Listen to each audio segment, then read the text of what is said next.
You've heard of kings and killers, prophets and poets.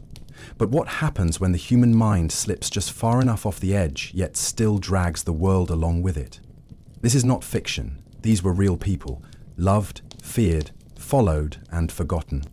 Tonight, you'll meet 20 of history's most insane human beings, from emperors who slept beside corpses to cult leaders who summoned gods in the dark. And one of them just might be more sane than the world they lived in.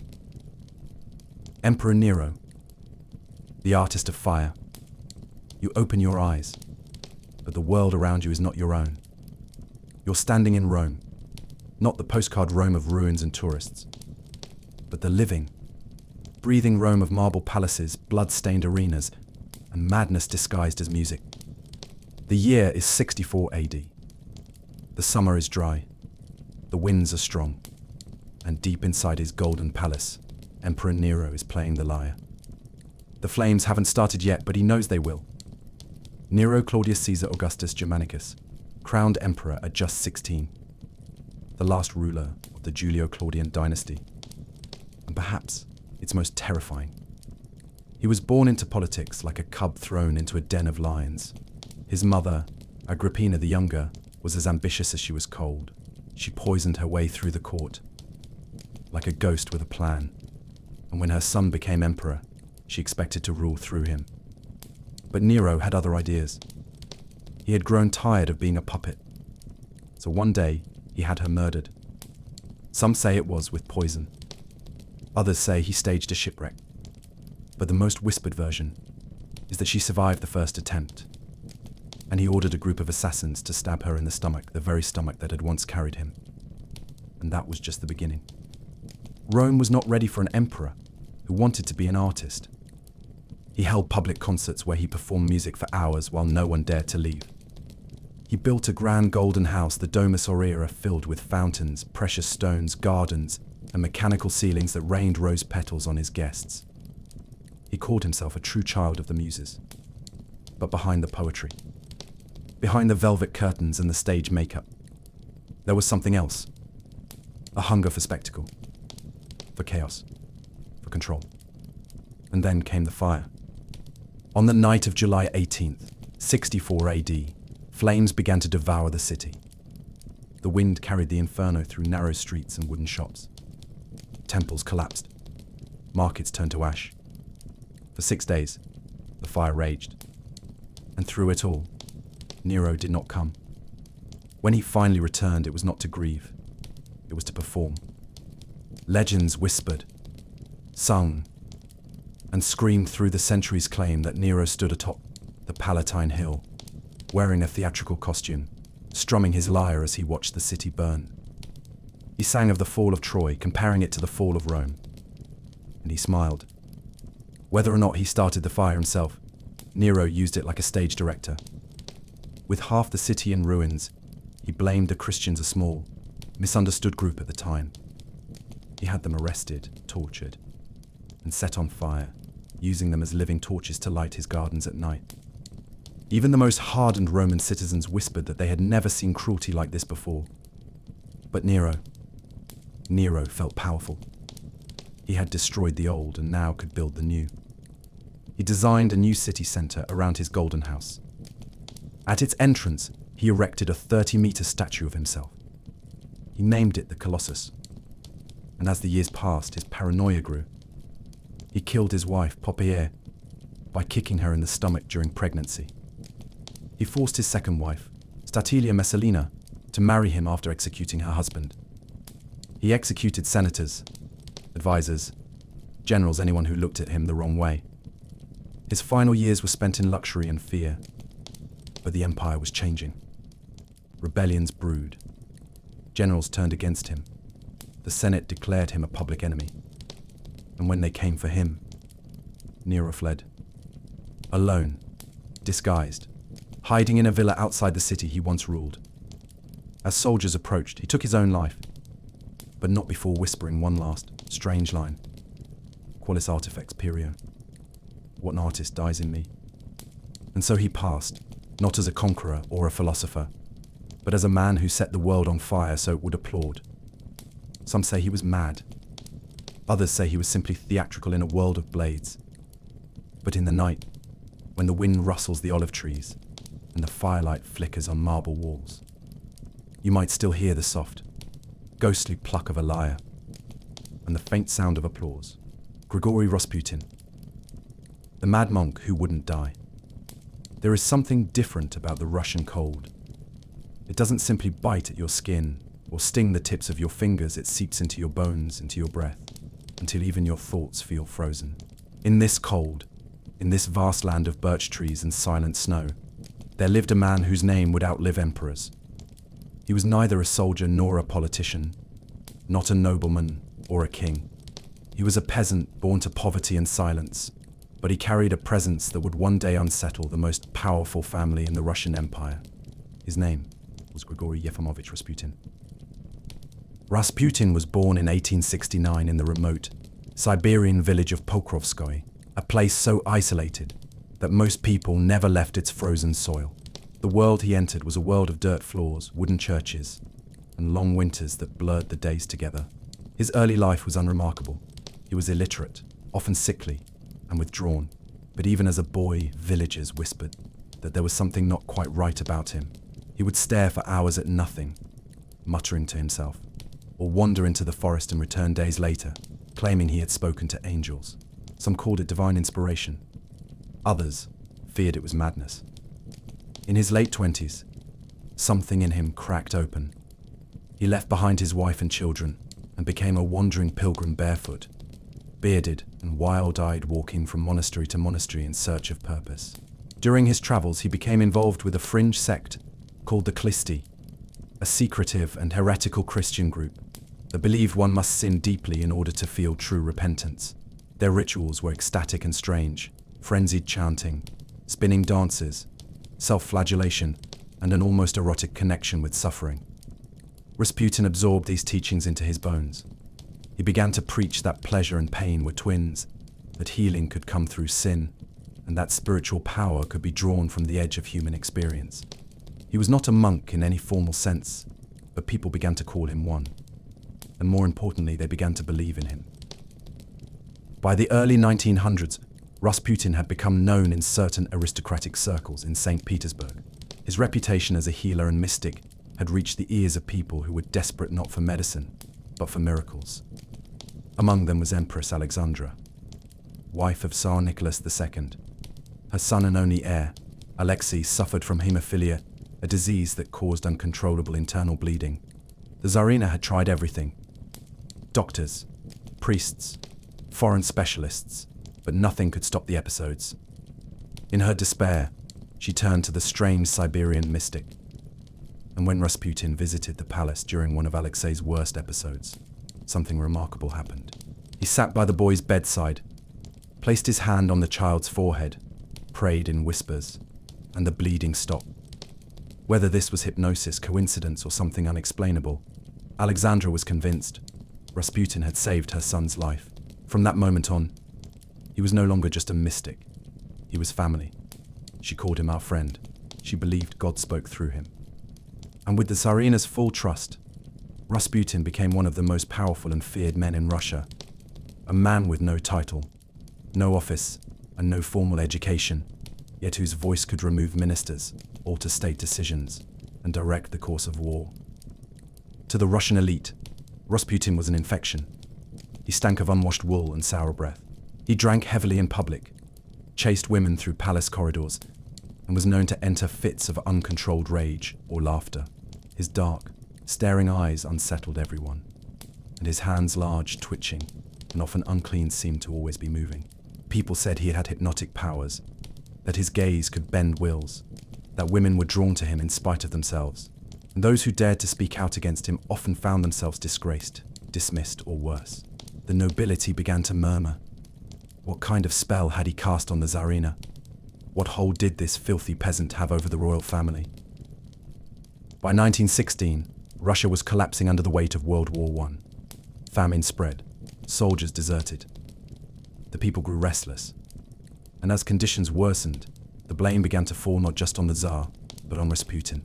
Rumors swirled that he was influencing military strategy, replacing competent officials with sycophants and manipulating the Tsarina from behind closed doors. Calls for his death grew louder. And finally, a group of aristocrats decided to act. They lured Rasputin to the Yusupov palace under the pretense of meeting the young wife of one of the conspirators. Inside the palace basement, they offered him cakes and wine, both laced with cyanide. Rasputin ate and drank, smiling, oblivious. And nothing happened. Panicked, Prince Felix Yusupov retrieved a pistol and shot him in the chest. Rasputin collapsed.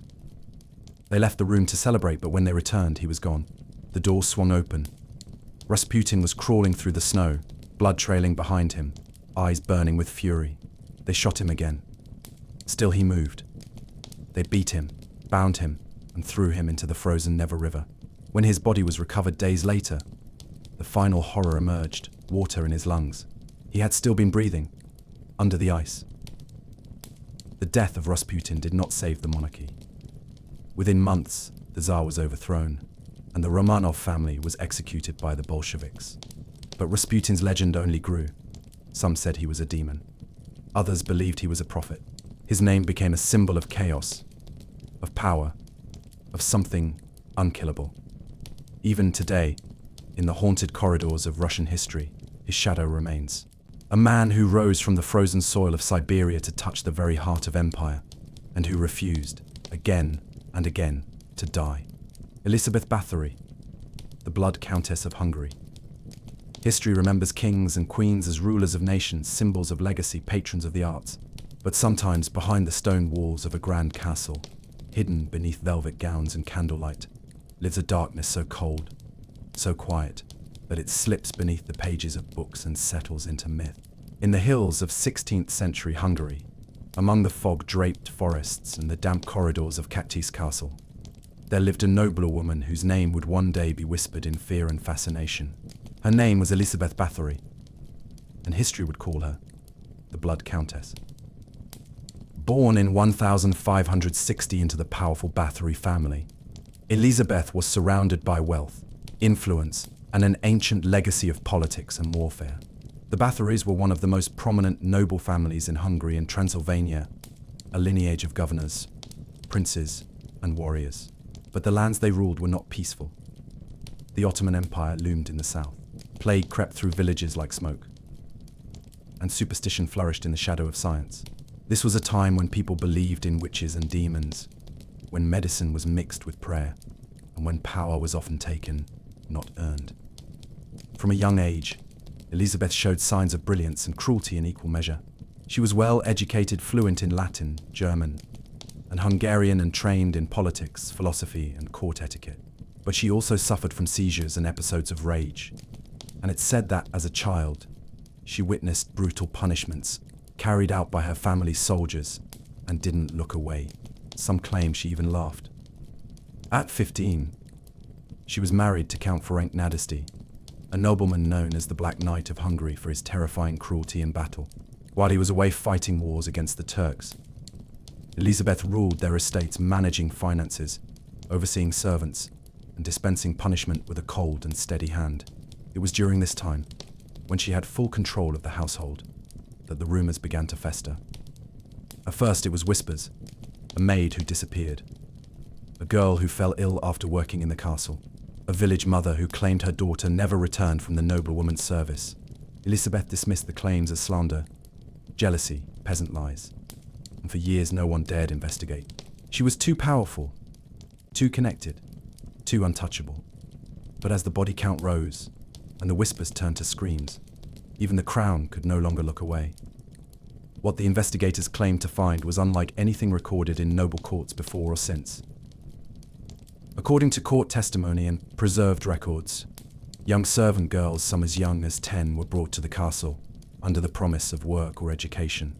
Once inside, they vanished into the fortress's dark belly, where Elisabeth and a small circle of loyal attendants allegedly tortured them with methods so grotesque they strained the line between fact and horror. Some were beaten until their bones broke. Others were starved, cut, or burned with hot irons. Witnesses claimed that she bathed in blood, though this historians debate. The image of a countess soaking her skin in crimson to preserve her youth may be more legend than fact, but the truth beneath is no less disturbing. Over 300 witnesses gave statements. Some described the castle as a prison of pain. One account claimed she bit the flesh off victims' faces. Another described a room where frost-covered corpses lay in piles, forgotten. Several of her servants were arrested and testified in exchange for mercy, each adding new pieces to a puzzle of death.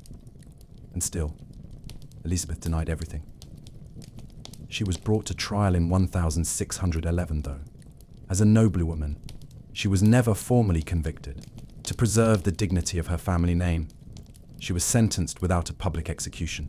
Instead, she was walled inside a room of her own castle, a small, bricked-up chamber with no doors, only a slit through which food could be passed. There, in silence and stone, she remained for 4 years, until one morning, the guards found her cold and still, lying face down on the floor. She had died alone, entombed within the very castle where so many others had perished. The question remains, was Elisabeth Báthory truly the most prolific female serial killer in history, or the victim of a political conspiracy, targeted for her wealth and power in a time when women were expected to obey, not rule? Modern historians debate her guilt. Some believe the testimonies were exaggerated, distorted, or forced under torture. Others argue that even if the bloodbaths were embellished, the cruelty was very real. Whatever the truth may be, the legend of the Blood Countess has endured. She has been called the inspiration for vampires, for Gothic horror, for the dark romance of noble evil. But beyond the tales of blood and youth lies something older, quieter, and colder, the image of a woman who ruled behind closed doors, who stared too long into the mirror of her own fading beauty, and perhaps found only shadows staring back. Caligula, the emperor who crowned his horse. There are rulers who lead with wisdom. There are rulers who lead with fear. And then there was Caligula, a man so infamous, so wrapped in legend and horror, that it's hard to tell where history ends and madness begins. His name echoes through time like a curse, whispered in marble halls and Latin scrolls. He was a god to some, a monster to others, and a mystery to all. But long before he was emperor, long before the statues and the rumors, he was just a boy born into danger, bred for power, and raised in the shadow of death. Gaius Julius Caesar Augustus Germanicus was born in the year 12 AD, the son of Germanicus, a beloved general, and Agrippina the Elder, a descendant of Augustus himself. As a child, he marched with his father's legions across the empire, dressed in a tiny soldier's uniform. The troops adored him and gave him a nickname that would stick for the rest of his life, Caligula, meaning little boots. But the path from cherished child to emperor was soaked in blood. His father died under mysterious circumstances. His mother and brothers were exiled and starved.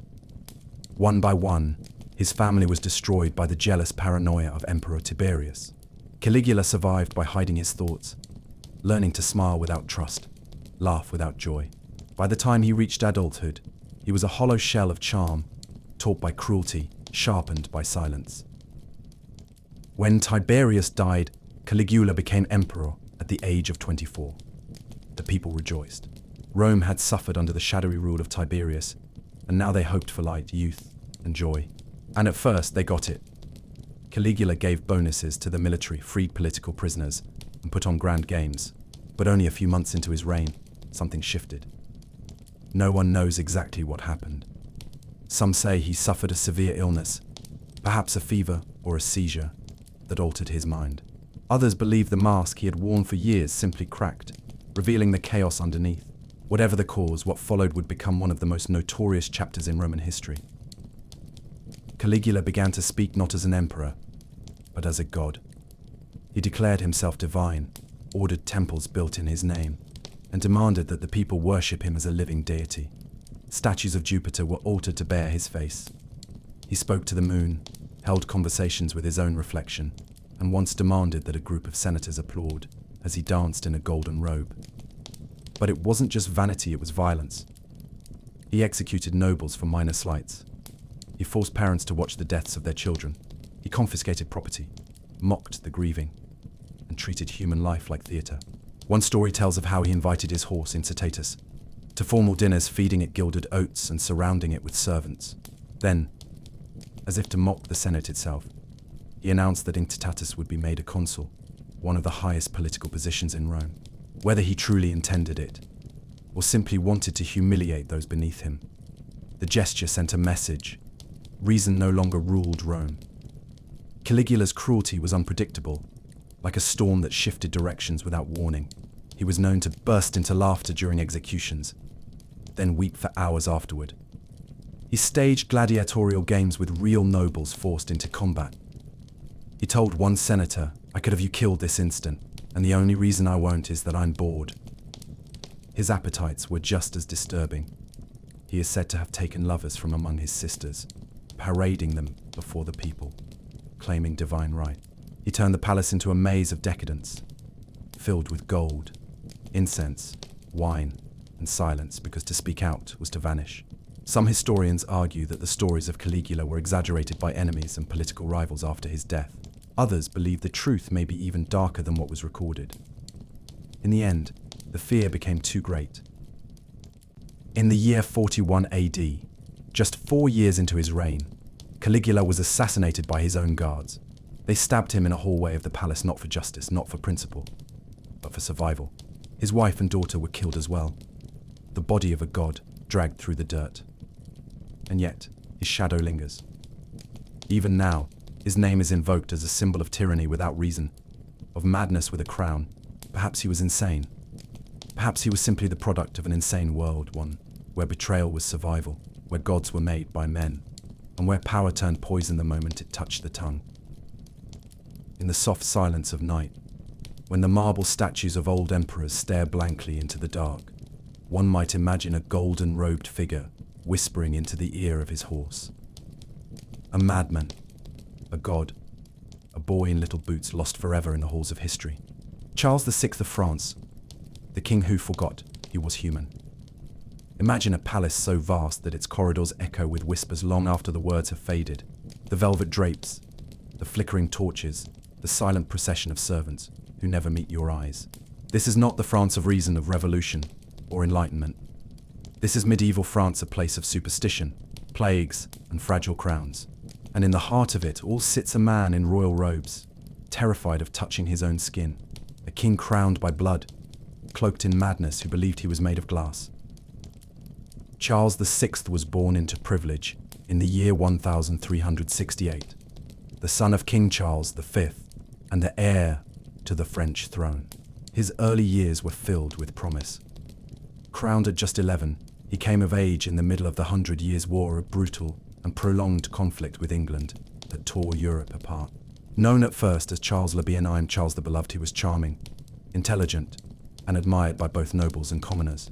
For a while, France believed he might be the one to restore glory. But beneath the royal surface, something had already begun to fracture. At first, it was subtle moments of confusion, flashes of paranoia. Then came the incident in 1392, when Charles was just 24. He was riding through the forest with his knights, the summer sun filtering through the trees, when a man, a leper, it said, suddenly stepped in front of the king's horse and shouted a warning: "Do not go further. You are betrayed."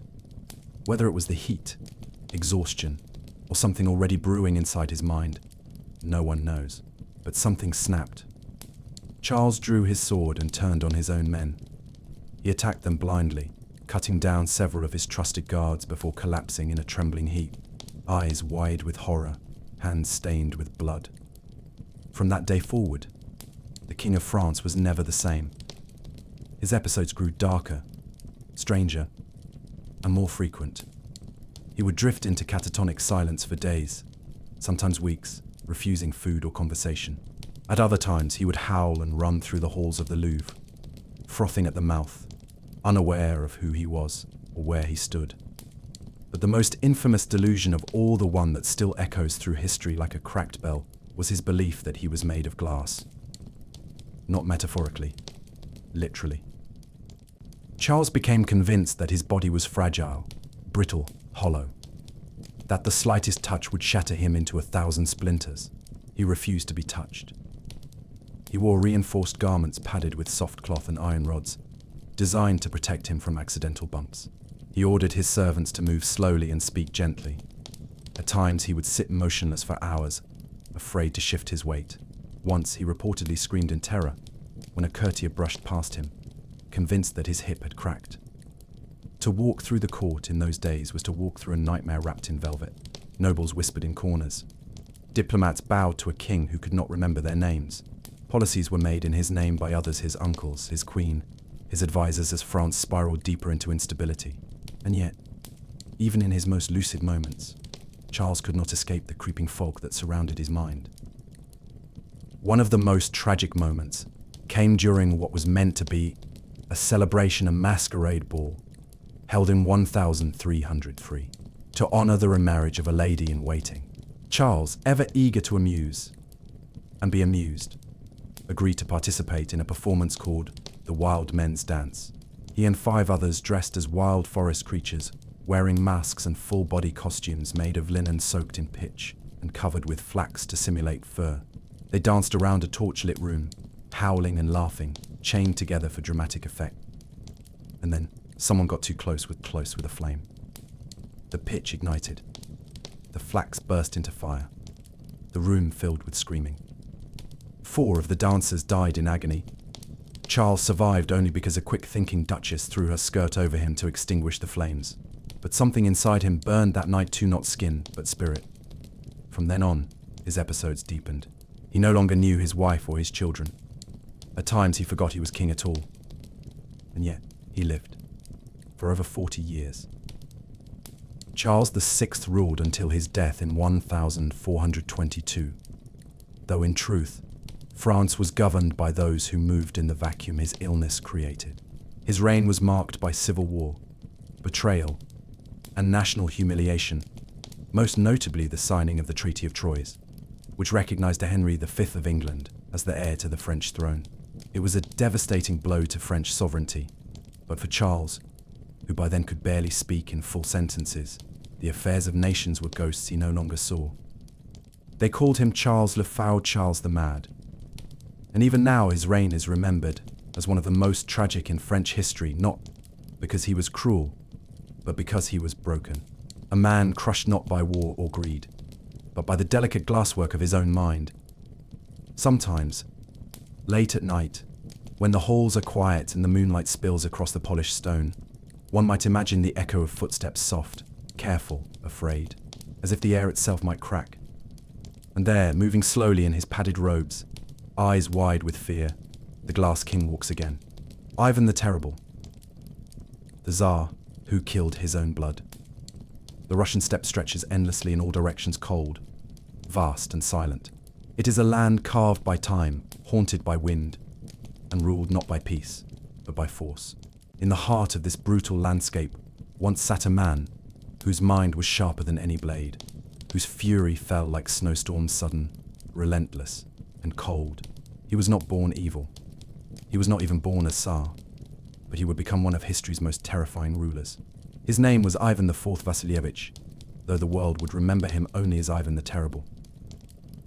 He was born into chaos in 1530, the son of the Grand Prince of Moscow. At just 3 years old, his father died. At 7, his mother, suspected to have been poisoned, died as well. The boy was left behind in a palace of marble, ruled by backstabbing nobles who beat him, ignored him, and laughed behind velvet curtains. They treated him like a pawn, a fragile heir with no power and no voice. But inside Ivan, something was growing, a seed of fury, a hunger to never be powerless again. At 16, he took the crown himself, not just as prince, but as Tsar, a word derived from Caesar, a declaration of total power. With that coronation, he became the first true emperor of Russia. The people celebrated. He spoke of justice. He built churches. He reformed the legal system. For a time, the empire blossomed under his hand. But grief is a slow poison, and madness is patient. Her death confirmed every suspicion, every whisper that had haunted him since childhood. He turned his eyes to the nobles, the boyars, and decided they had to be punished. From that moment forward, he ruled not as a man, but as wrath incarnate. He created the Oprichnina, a secret police cloaked in black, who rode black horses and carried black dogs on leashes. They were Ivan's executioners, torturers, and eyes. They stormed towns, dragged out families, confiscated land, and slaughtered entire villages. To be accused was to vanish. To resist was to be destroyed. Ivan, they said, would pray for hours in one breath, then sentence a dozen to death in the next. He believed himself God's hammer cleansing Russia through fire. One of the darkest chapters came in 1570, when he suspected the city of Novgorod of plotting treason. Without trial, without evidence, he descended upon it with fire and blade. His soldiers raped, burned, and executed thousands. Infants were thrown into icy rivers. Churches were looted. Survivors were made to kneel in snow as their families were slain before them. For weeks, the rivers of Novgorod ran red not with ink, not with politics, but with blood. And yet, for all his cruelty, the worst was still to come, not to a subject, not to an enemy, but to his own son. In 1581, in a fit of rage during an argument, Ivan struck his son, his heir, across the skull with the iron tip of his staff. The blow cracked bone. The boy collapsed, blood pouring from his temple. Ivan, realizing what he had done, cradled him in his arms, weeping, begging for forgiveness. But it was too late. The young Tsarevich died days later. Ivan had killed the one person he had trusted, the one soul who might have carried his legacy with honor. The image of Ivan cradling his dying son has been immortalized in painting wide-eyed, trembling, drenched in sorrow and shock. But no image can fully capture the torment of a man who destroyed everything around him, even the future. He died just 3 years later, in 1584, during a quiet game of chess. Some say he was poisoned. Others say his body simply gave out, exhausted by the weight of his own fury. But the name he left behind, even the terrible, did not fade. It became a warning, a shadow in the corridors of history. And perhaps, when the wind howls across the frozen steppes, and the bells of Moscow ring out at night, his ghost still rides among the snow, seeking forgiveness from a world he drowned in fear. Juana la Loca, the queen who slept beside a corpse. In the old kingdoms of Spain, long before revolutions and republics, before the age of railroads and rifles, there was a palace that overlooked the Castilian plains, a place of quiet stone and golden light. Inside its chambers, lined with silk and sorrow, lived a queen not remembered for her power, but for her grief. She was born to one of the most powerful monarchies in European history, daughter of conquerors, mother to emperors. But history would not remember her for war or glory. It would remember her by a name whispered through centuries, Juana la Loca, Juana the Mad. She was born in 1473 to Queen Isabella I of Castile and King Ferdinand II of Aragon, the Catholic monarchs, who united Spain and launched the Age of Exploration. Juana was their third child, a princess raised among priests and generals, in a court obsessed with God, discipline, and power. She was brilliant, fluent in several languages, and steeped in theology and music. But even in her youth, those closest to her noticed something unusual. She brooded. She fell into spells of silence. She wept at strange hours, and often seemed lost in thought, as if the world outside her mind was too faint to trust. At 16, she was married off to a foreign prince, a political match, like so many of her time. But what followed was not cold alliance, it was fire. Her husband was Philip of Burgundy, known as Philip the Handsome, a striking, charismatic figure from the powerful Habsburg dynasty. Their attraction was instant, wild, and unfiltered. Juana loved him not just as a husband, but as a son. Her moods rose and fell with his presence. When he smiled, she glowed. When he strayed, and he often did, she shattered. Her jealousy was legendary. She would storm through the palace in fury, accuse maids of seducing him, drag rival women by their hair.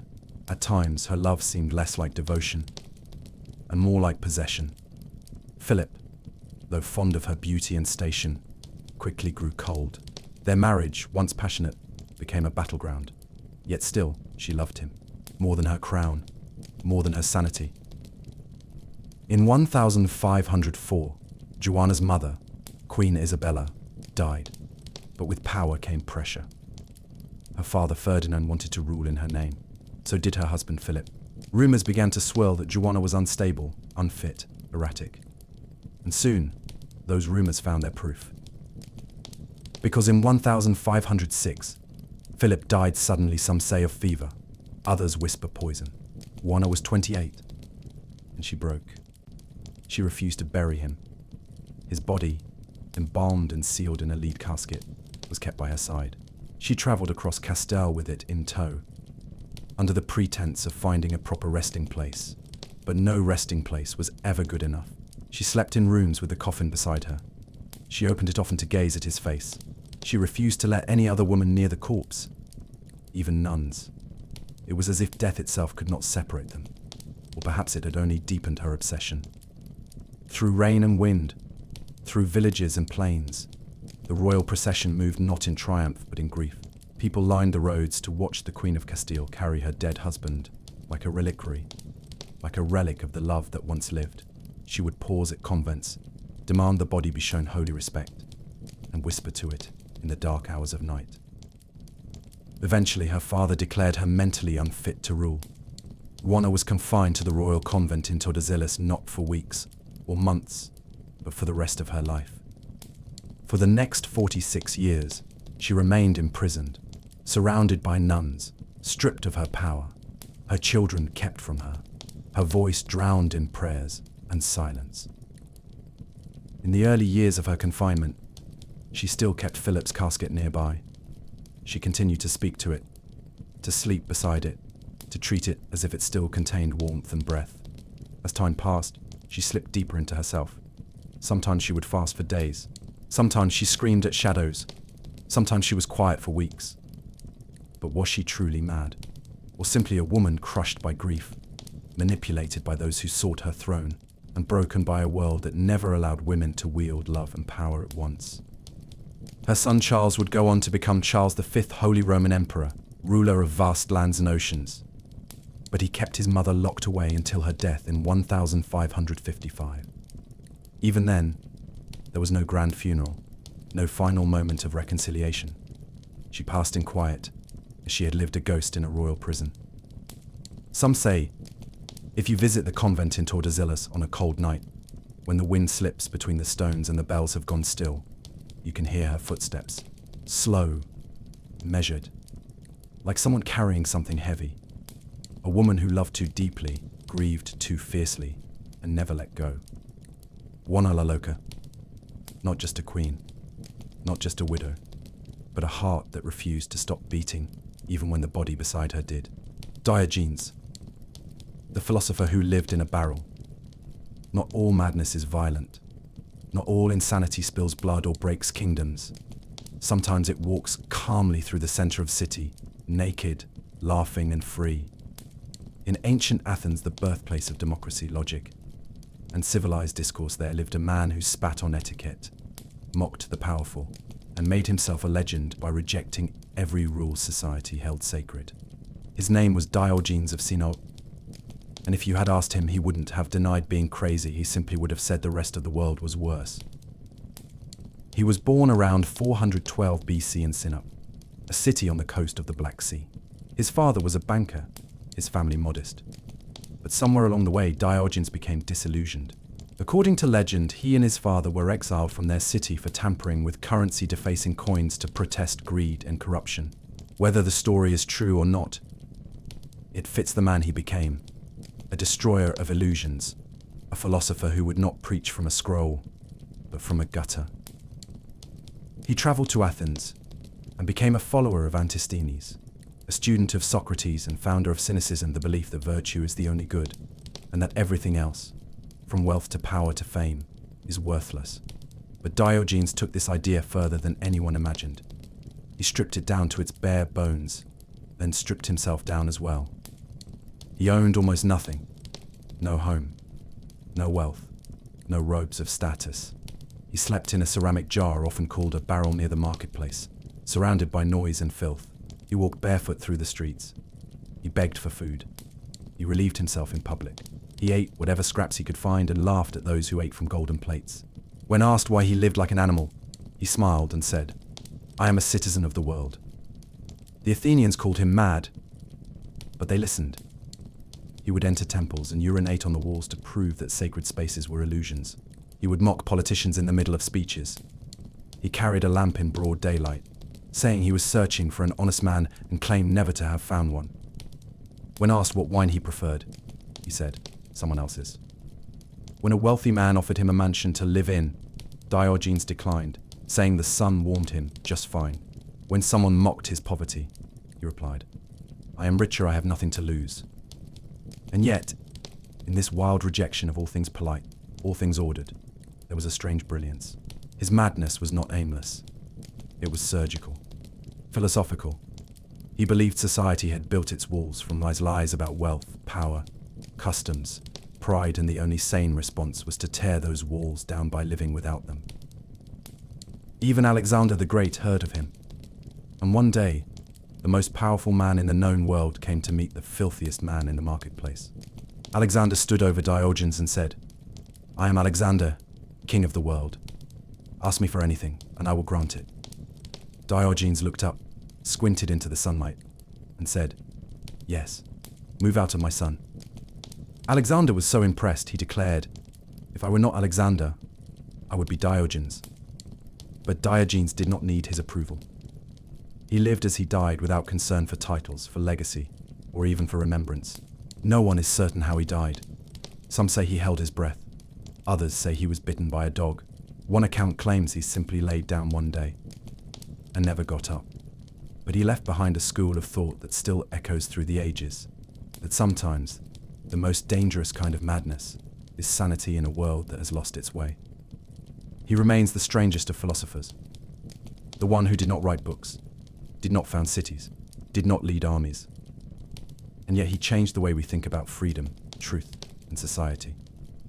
So if you ever feel the urge to step outside the rules, to question everything you've been taught, to laugh in the face of wealth or power Diogenes would approve, just be sure to leave space in the sun.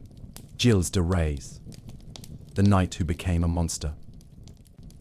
In the 15th century, France was a land of fire and prophecy. The 100 Years' War raged between crowns, cities burned, and whispers of miracles echoed through the battlefield. One of those whispers wore armor, a peasant girl who claimed to hear the voice of God. Her name was Joan of Arc, and beside her, sword in hand, rode a nobleman with golden hair and high birth. His name was Gilles de Rais, and for a time he was known as a hero. But the light of sainthood cast long shadows, and in that shadow, Gilles became something else entirely. Born into wealth in 1405, Gilles was a child of privilege, a baron from a powerful Breton family. He was orphaned young, and raised by a scheming grandfather who taught him politics, strategy, and ambition. As a youth, he studied war and scripture, but his true education came on the battlefield. By his early 20s, Gilles had become a decorated soldier. When Joan of Arc led her divine mission to lift the siege of Orleans, Gilles rode by her side. He fought valiantly. He was named Marshal of France, and in paintings of the time, he stands beside the Maid of Orleans, a noble knight, shining in armor. But Joan was captured, burned, her ashes scattered in the river, and Gilles returned to his lands, aimless, disillusioned, and very, very rich. What happened next is one of the most horrifying transformations in recorded history. Gilles de Rais withdrew from public life and began to indulge in the darkest corners of his imagination. At his remote castle in Machecoul and in surrounding estates, he hosted lavish performances, theatrical spectacles, operas and rituals. He surrounded himself with magicians, alchemists, and scholars of the occult. He became obsessed with summoning demons, gaining forbidden knowledge, and restoring his fading wealth through supernatural means. But beneath this strange theatre, behind the tapestries and candlelight, something truly monstrous was happening. Children, mostly peasant boys between the ages of 7 and 14, began to vanish. At first it was blamed on wolves, then on famine. Then the rumours began that boys were being brought to Gilles' castle and never seen again, that their clothes were found burned, that some of their remains had been buried in shallow graves. It wasn't until 1440 that the full horror came to light. Gilles was arrested and charged with murder, heresy, and sodomy. At trial, dozens of witnesses, including his own servants, testified in detail. They described how Gilles lured children with promises of work or food, how he would dress in elaborate costumes take them to hidden rooms, and murder them in ritualistic fashion. Some said he strangled them, others that he mutilated them while alive. The acts were so graphic, so unspeakable, that even his accusers struggled to repeat them.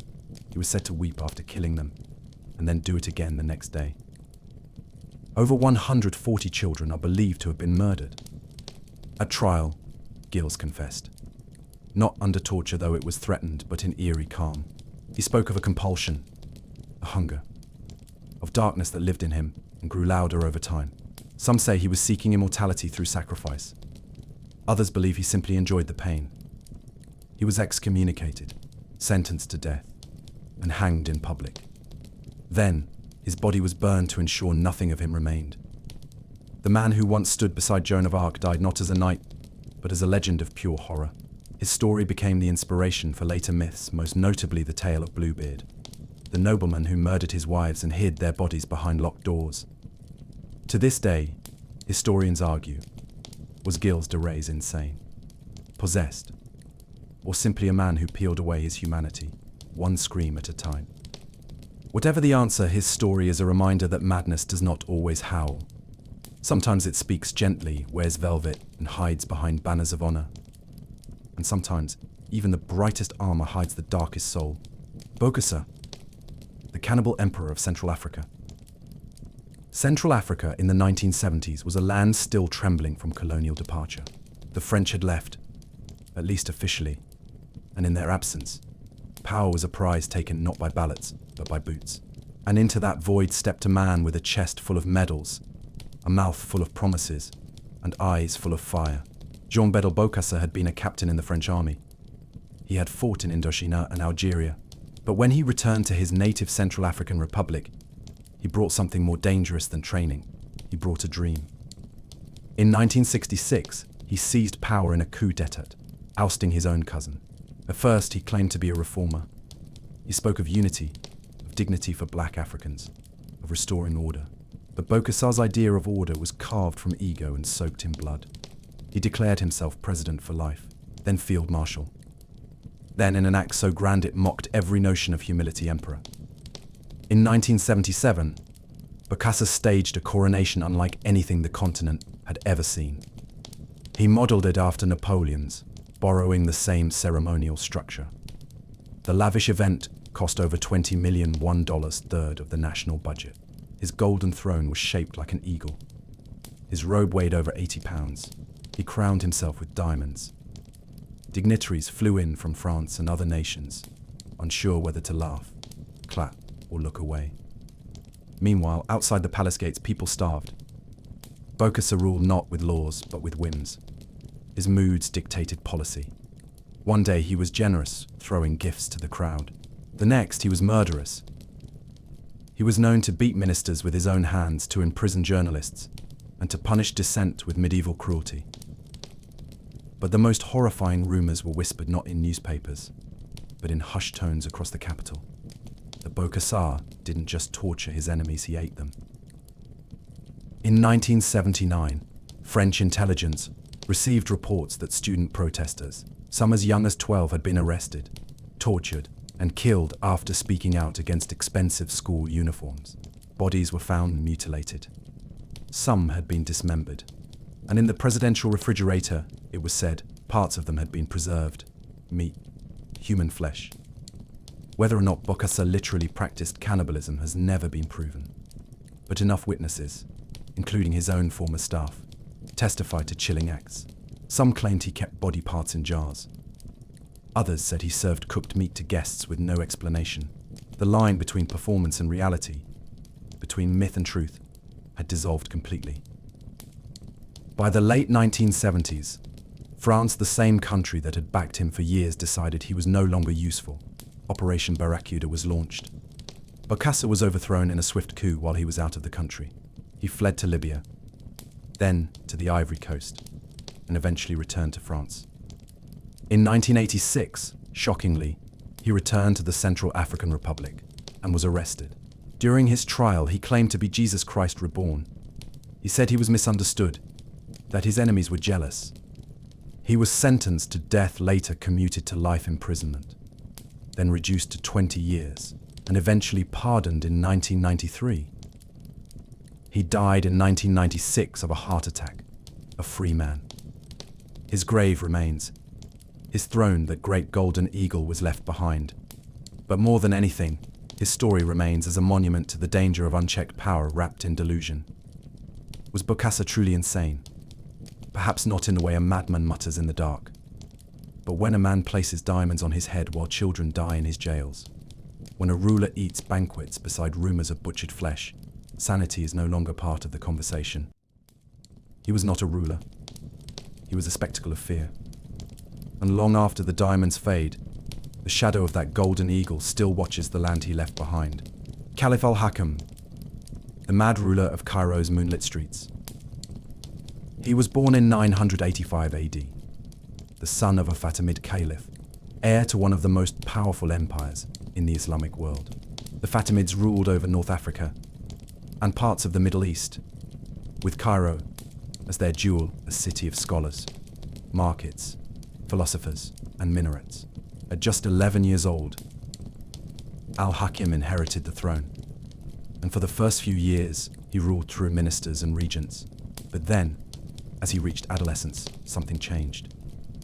Al-Hakim began to rule alone, and what began as eccentricity soon spiraled into tyranny wrapped in mysticism. He would ride through Cairo in the middle of the night, cloaked in black, inspecting the city like a shadow. He ordered that the streets be cleared before his arrival, and any who gazed upon him without permission risked punishment. Some nights he would appear on a rooftop, watching his city like a ghost.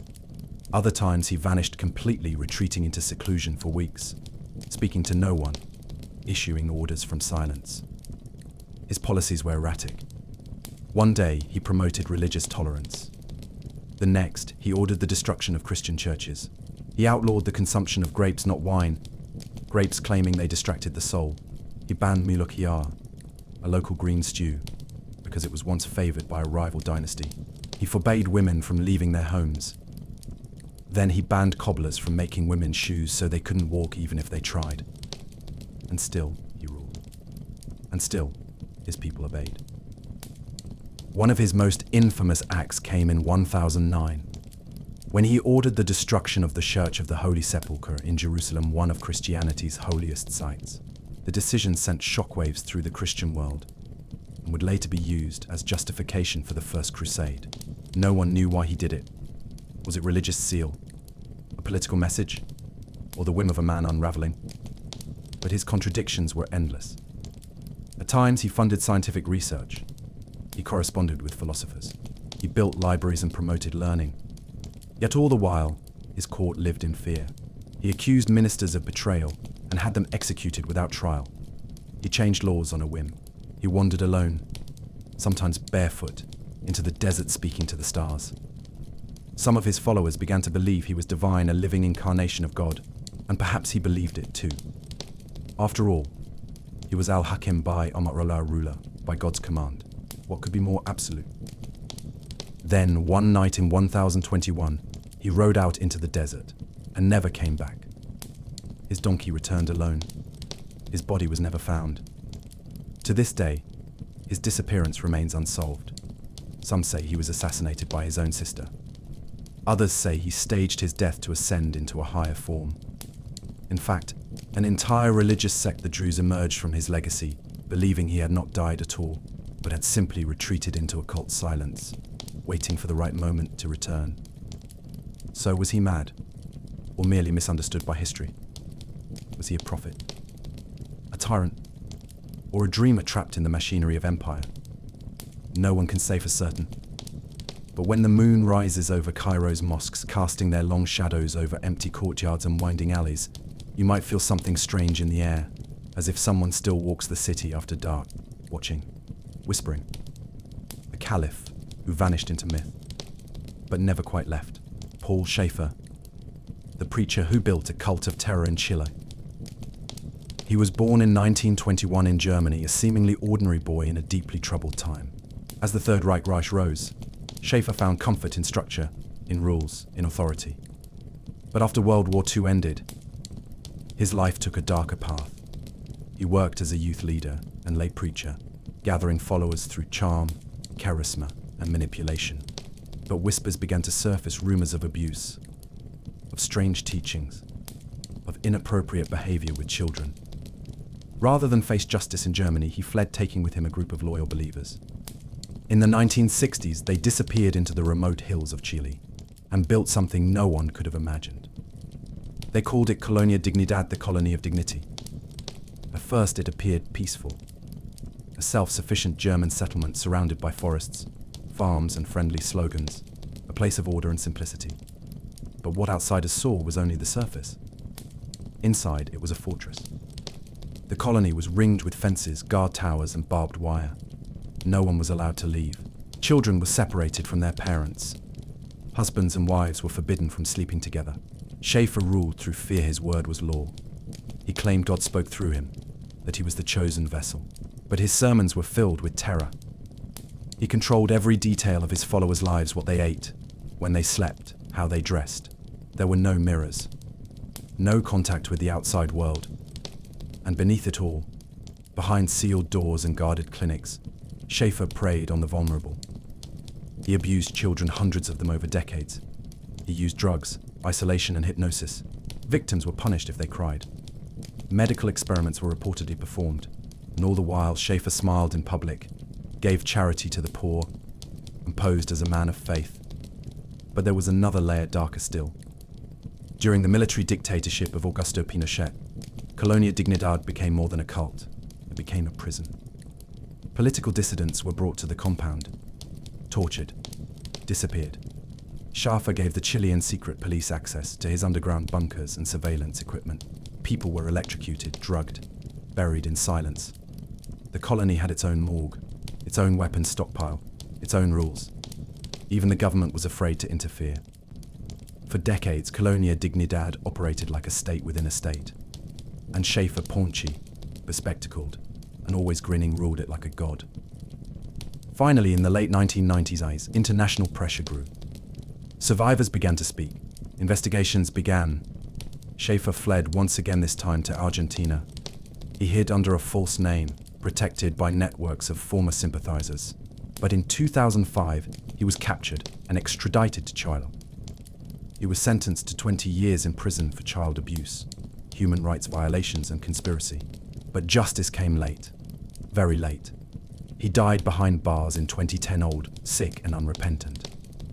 To this day, Colonia Dignidad remains one of the most horrifying examples of what happens when blind faith and unchecked power combine. The land has been renamed. The buildings still stand. Some survivors still live there, trying to rebuild lives from the ruins of silence. Was Schäfer mad, or purely evil? The truth is, there is no clean line between the two. He didn't scream. He didn't wear a crown. He didn't conquer lands. He simply whispered, and others obeyed. And in that whisper, thousands suffered. Ranavalona, the mad monarch of Madagascar. She was not born to rule. Ranavalona came from a lesser noble family within the Marina Kingdom, which governed the highlands of Madagascar. But her father once saved the life of King Andrian Ampuinaminarin, and for that act the king promised that Ranavalona would marry his son. That marriage placed her in the royal bloodline. When her husband, King Radamina, died in 1828, the kingdom expected a peaceful succession, but instead they got a coup, silent, calculated, and absolute. Ranavalona seized the throne. She eliminated her political rivals, including most of Radama's remaining family. Soldiers loyal to her carried out mass executions. By the time her rule was fully secured, the palace was hers, and the blood of hundreds stained the earth beneath it. She declared herself not merely queen, but guardian of the island's soul, and from the moment her reign began, her grip never loosened. For 33 years, she ruled as absolute monarch, turning Madagascar into an island fortress and cutting it off from the outside world. Christian missionaries who had been invited by her late husband were now seen as enemies. She believed their influence was a threat to the traditional Malagasy way of life, its ancestors, rituals, and authority. She outlawed Christianity. Bibles were banned. Converts were arrested. Those who refused to renounce their faith were tortured or executed. The most infamous method was known as the Tangina ordeal. Tangina was both trial and execution. A person accused of wrongdoing, sometimes treason, sometimes heresy, would be forced to consume a poisonous nut along with 3 pieces of chicken skin. If they vomited all 3, they were declared innocent. If not, they were guilty, and often dead. Tens of thousands are believed to have died this way during Ranavalona's reign. But the horror didn't stop there. She forced thousands into harsh military service and labor camps. Anyone suspected of disloyalty could be executed on the spot. Dissenters were pushed off cliffs, burned alive, or impaled. Her spies listened in markets, in homes, in temples. Fear became the currency of her court. And yet, she kept Madagascar independent. While European powers colonized the African continent, Ranavalona resisted. She outmaneuvered French and British envoys. She held the line against colonization for decades, preserving her kingdom from the fate of her neighbors. In a strange and chilling way, her brutality worked. She died in 1861 after ruling for more than 3 decades. Her funeral was massive, filled with both mourning and quiet relief. Her son, who took the throne, immediately reversed many of her harshest policies. Christianity returned, trade reopened, but the scars of her reign remained, carved into memory, whispered by survivors, and passed down as warning. Some historians argue she was not mad, but simply ruthless in the face of imperial pressure. Others insist she lost herself to paranoia and ritualistic cruelty. Perhaps, like many rulers in this story, she became trapped in the identity she built. Protector, destroyer, goddess, queen. Was she a hero of resistance, or a tyrant who murdered her own people? The answer, like the jungle that hides old palaces, is tangled and silent. But in the hills of Madagascar, where the wind moves through ancient stone, they still speak of the queen, who ruled with death in her hand and fire in her eyes. Ranavalona, the one who kept the world out, at any cost. Ludwig I of Bavaria, the king who drowned in his dreams. He was born in 1845 into wealth, elegance, and expectation, the son of King Maximilian II of Bavaria. Ludwig was raised in palaces of polished marble and strict protocol, but even as a boy, he seemed out of place. He read poetry, while others learned politics. He gazed out at the mountains, while his tutors read aloud from military texts. He was shy, sensitive, distant. The court called him peculiar. His mother worried he lived too much inside his head. When he became king at just 18, the ministers hoped to shape him to mold the boy into a leader, but Ludwig did not care for politics. He rarely attended meetings. He left the affairs of state to others. Instead, he turned inward, into music, into myth, into a world of romance and light that had little to do with the growing industrial age. He became obsessed with the composer Richard Wagner, not just with his operas, but with the mythology behind them. Gods, heroes, tragedy. Ludwig believed he was born into the wrong time. He wanted to revive the soul of the Germanic past, not through armies, but through beauty. And so, he began to build. Not monuments to victory, not halls of governance, but castles fantastical, impossible, glittering palaces that looked like they had been conjured from the pages of an old fairy tale. The most famous was Neuschwanstein, perched high in the Alps, its towers piercing the clouds. Inside, every room was a shrine to legend. Painted murals of knights and swans, ceilings of gold. A private cave built into the stone walls, complete with artificial stalactites and a rainbow light machine. His bedroom ceiling was painted like a night sky stars glowing with soft oil lamps. But this was no royal residence. It was a dream made real, a dream Ludwig hardly shared with anyone. He slept all day and wandered the halls at night. He spoke to portraits. He held imaginary conversations with medieval kings. His servants were forbidden from looking at him.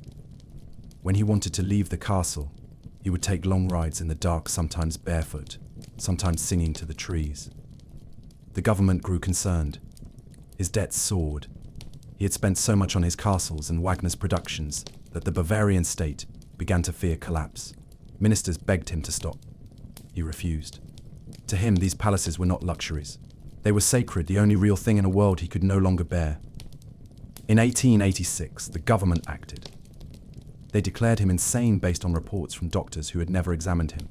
They sent men to his castle with papers, guards and sorrow in their voices. Ludwig did not fight. He simply asked, "How can you declare me insane? I am not mad. I am misunderstood." He was taken to a lakeside palace under custody. The next evening, he went for a walk with one of his doctors. Hours passed. Neither returned. Their bodies were found floating in the shallow waters of Lake Starnberg. Ludwig, face down.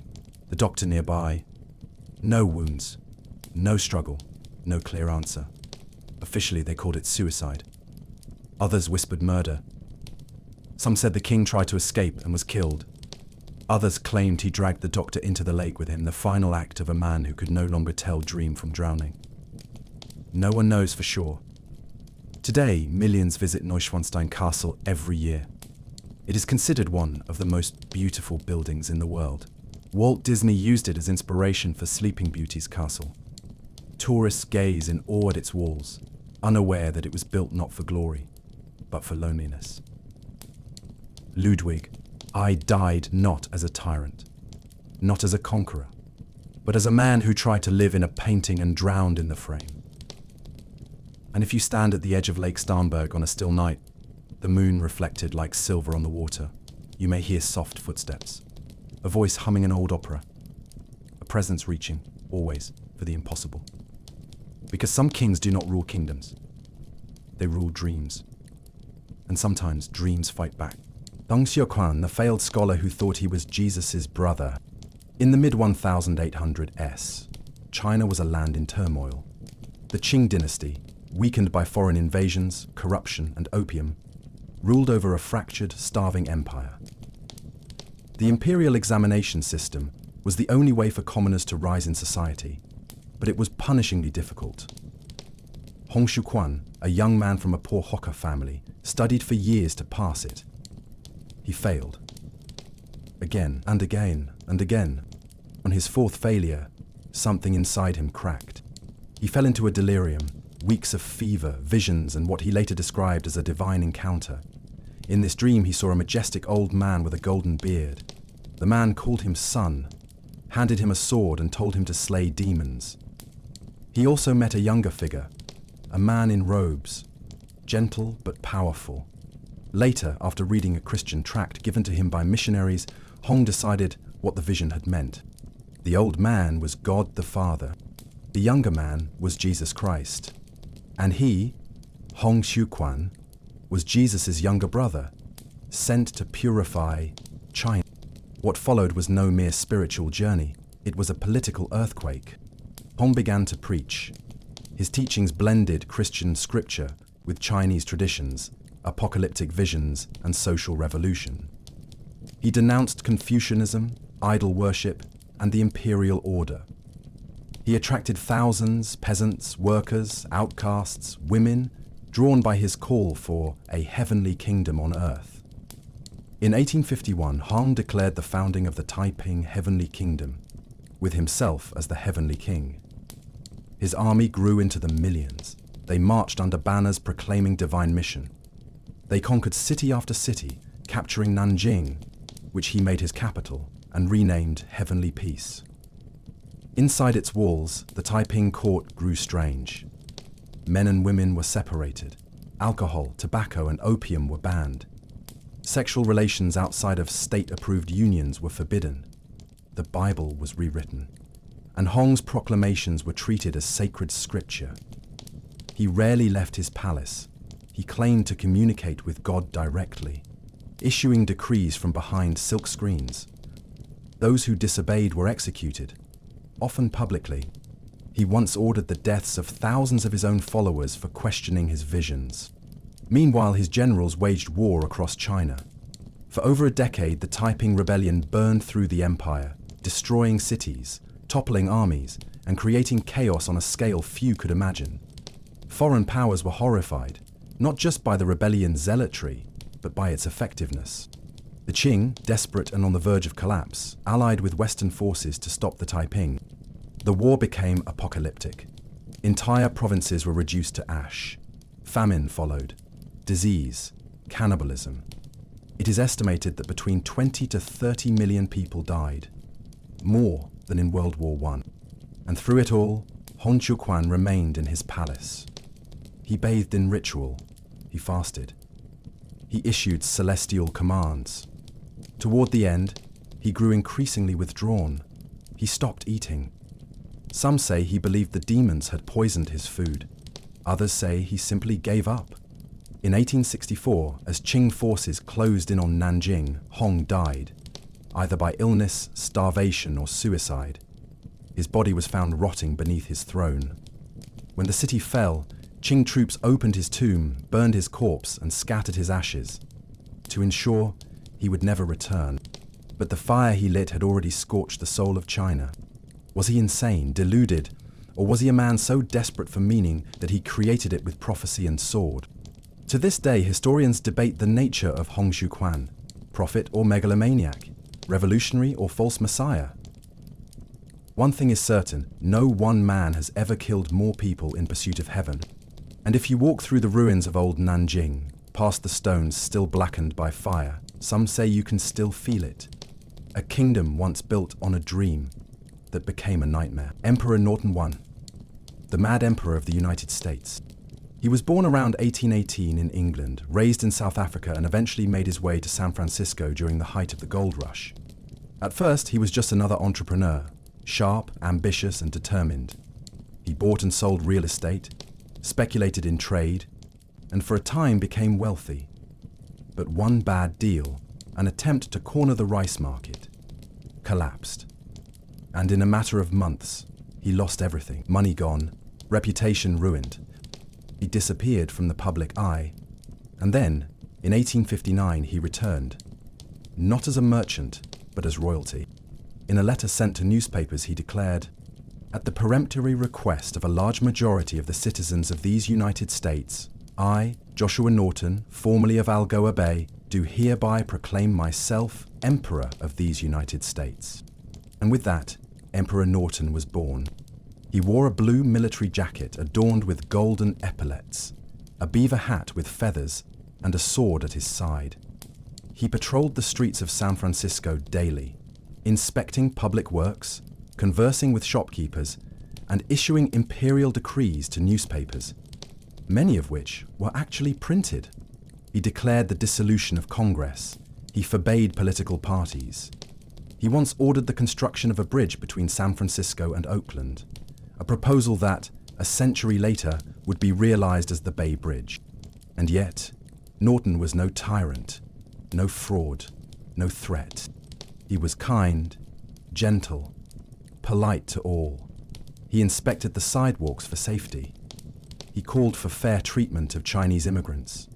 He even issued a decree mandating religious harmony between Catholics and Protestants, long before such tolerance was fashionable.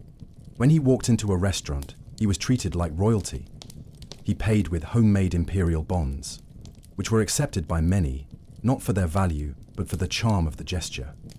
When his uniform began to wear out, the city's board of supervisors replaced it at taxpayer expense. And when he was once arrested by an overzealous officer for lunacy, the public revolted.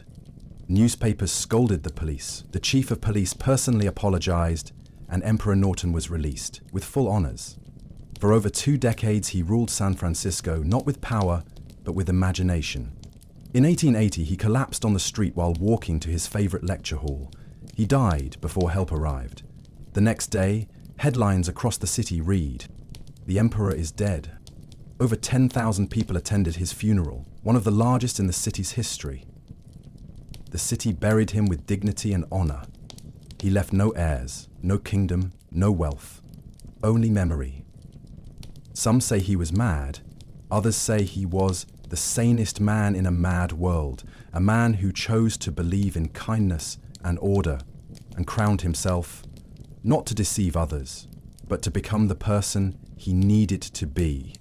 And even now, in San Francisco, there are plaques in his honor, paintings, plays, stories. His decrees have been archived, his legacy cherished. Because sometimes the finest madness is believing in something better. and walking through the world as if it were already true. Elagabalus, the teen who turned Rome into a fever dream.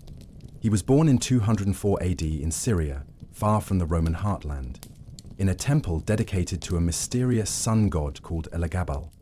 Even as a child, he was groomed not for politics, but for ritual. He was a high priest dressed in silks, crowned in jewels, dancing barefoot before a black meteorite that represented his god. He spoke in verses, he moved like a performer, he was adored by his followers, and invisible to Rome. But that changed overnight. In 218, after the death of the Emperor Caracalla and the brief rule of the usurper Macrinus, Elagabalus's grandmother, a cunning matriarch from the Severan dynasty, declared that the 14-year-old boy was the rightful heir. Roman legions were bribed, a civil war ignited, and within months, the boy priest from the east was emperor of the greatest empire in the world. What followed was not governance. It was theatre. Elagabalus entered Rome like a storm of silk and incense. He brought with him his god, not Jupiter, not Mars, but Elagabalus, and declared him the supreme deity of Rome. He built a grand temple and placed the sacred black stone at its center. He ordered the sacred relics of all Roman religions.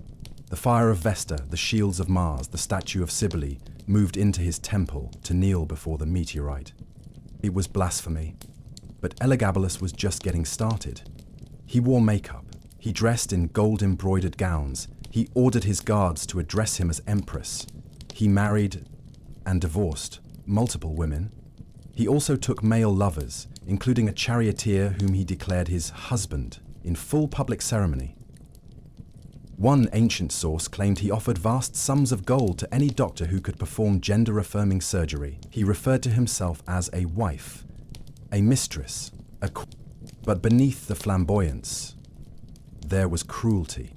He delighted in shocking the Senate. He released snakes into banquets.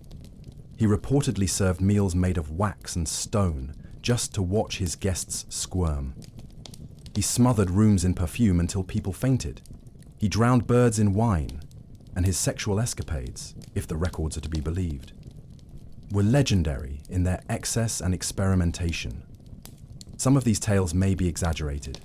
Roman historians were often hostile to emperors who defied tradition, especially those who played with gender, class, and religion.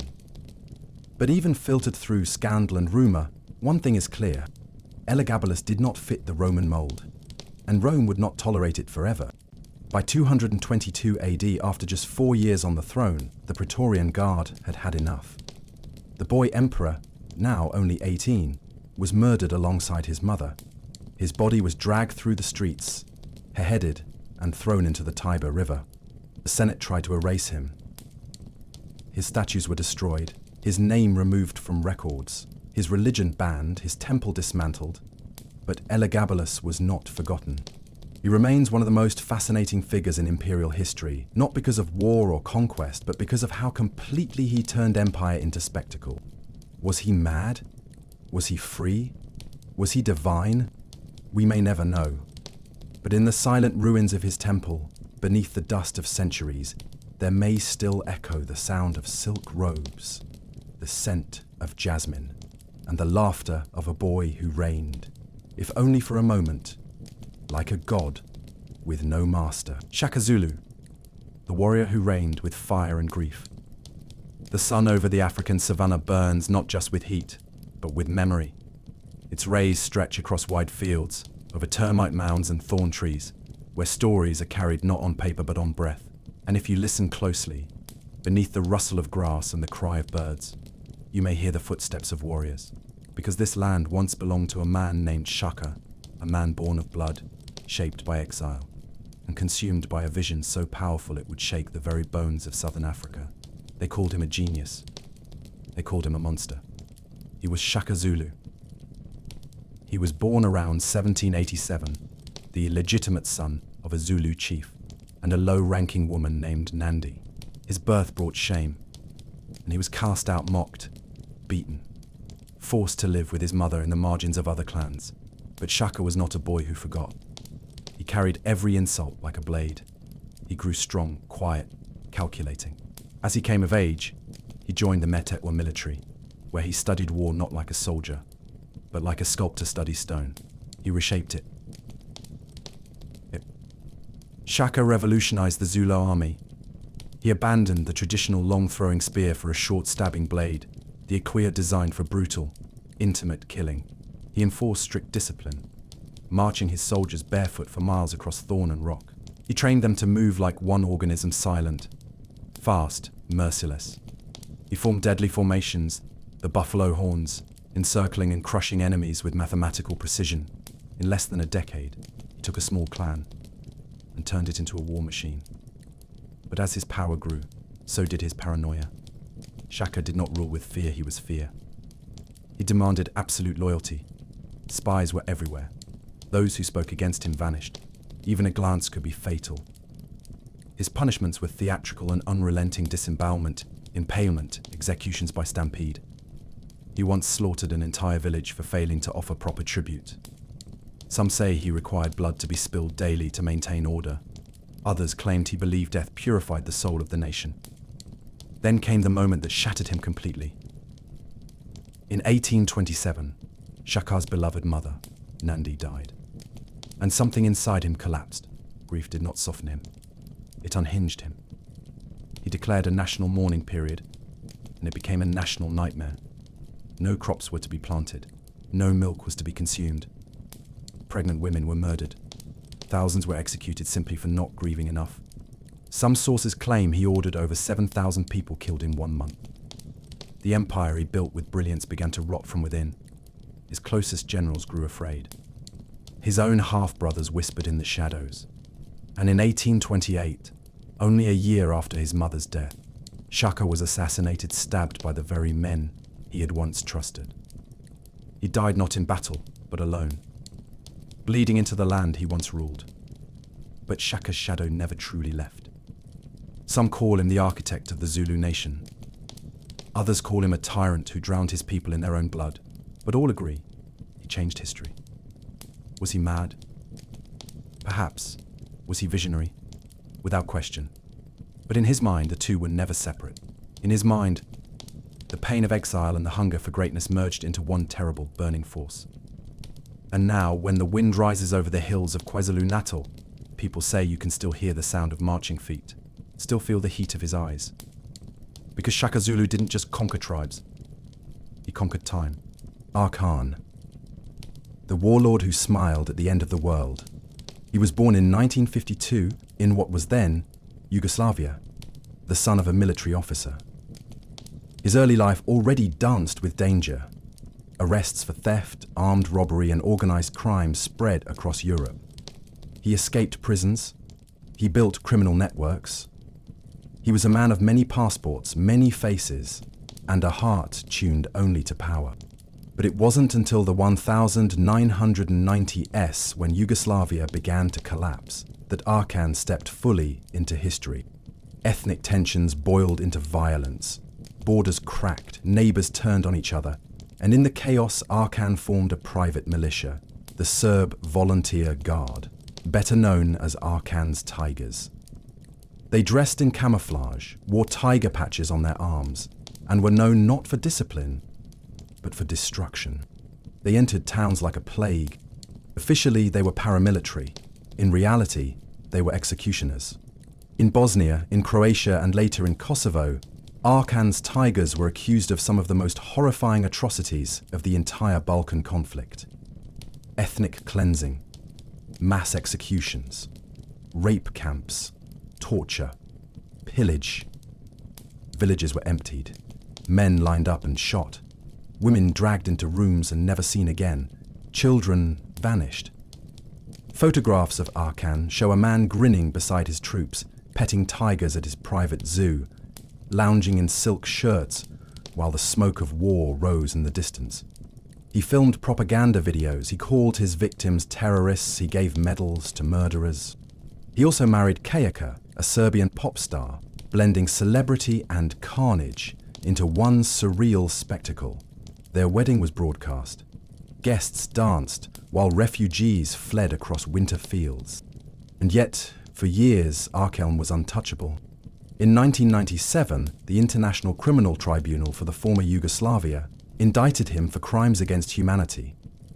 He was charged with murder, deportation, and persecution on ethnic grounds. But he never stood trial.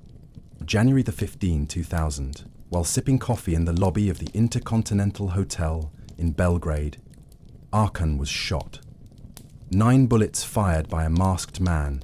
He bled out on the marble floor.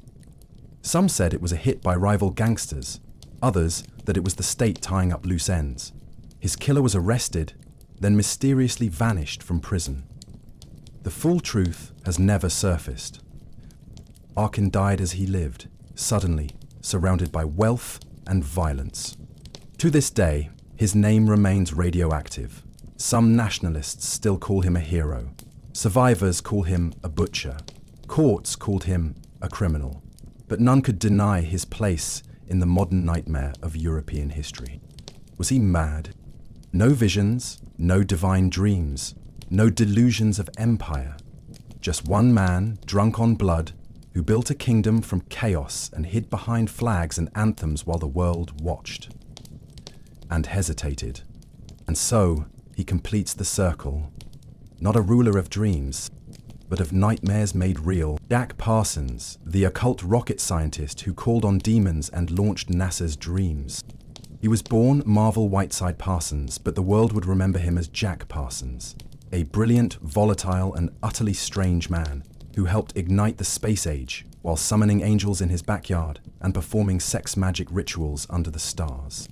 Born in 1914 in Los Angeles, Parsons was obsessed with 2 things from a young age: rockets and the occult.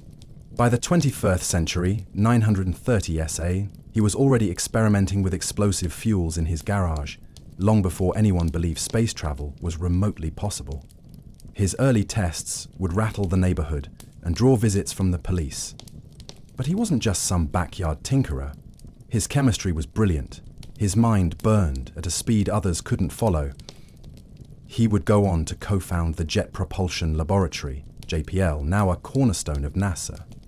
He created new fuels, pioneered propulsion techniques, and literally built the engines that would one day carry humanity into orbit. But while his colleagues studied mathematics, Parsons studied Aleister Crowley. He was a devoted practitioner of Thelema, a mystical philosophy that combined ritual magic, sexuality, and ancient Egyptian spirituality. Parsons believed in summoning spirits. He conducted ceremonies in his mansion, known as the parsonage, involving chanting, blood, and sex magic. His closest friend for a time? L. Ron Hubbard, future founder of Scientology. Together they attempted a ritual called the Babylon Working, in which they tried to summon a divine feminine force to bring about a new age. Parsons believed he was on the brink of opening a portal. He claimed entities spoke to him. He wrote sacred texts while writing rocket fuel formulas by hand. But the world around him grew nervous. The FBI began watching. His military contracts dried up. He was labeled a security risk. He lost everything: his job, his funding, his reputation. And yet, he never gave up the magic. In 1952, just as his life was falling apart, Jack Parsons died in a mysterious explosion in his home laboratory. Officially, it was an accident, a dropped container of fulminate mercury, but some believe it was suicide. Others think it was assassination. Or perhaps it was one final experiment gone wrong. He was just 37. His legacy is split in 2. On one side, NASA pioneer, the father of American rocketry. On the other, occultist, magician, and heretic, a man who called on demons by candlelight and reached for the stars with the other hand. So perhaps it's fitting that one of the most brilliant minds of the 20th century also believed in angels, that one of the fathers of the space age thought he could bend reality with ritual. Was he mad, or simply too far ahead? Because in the end, Jack Parsons proved one thing: you don't have to choose between science and madness. Sometimes they launch from the same ignition. So now the candles have burned low, the names have been whispered, the stories told. 20 lives, 20 minds, 20 mirrors held up to humanity, cracked, clouded, sometimes shattered, Some ruled with swords. Some ruled with visions. Some simply ruled themselves, and that was terrifying enough.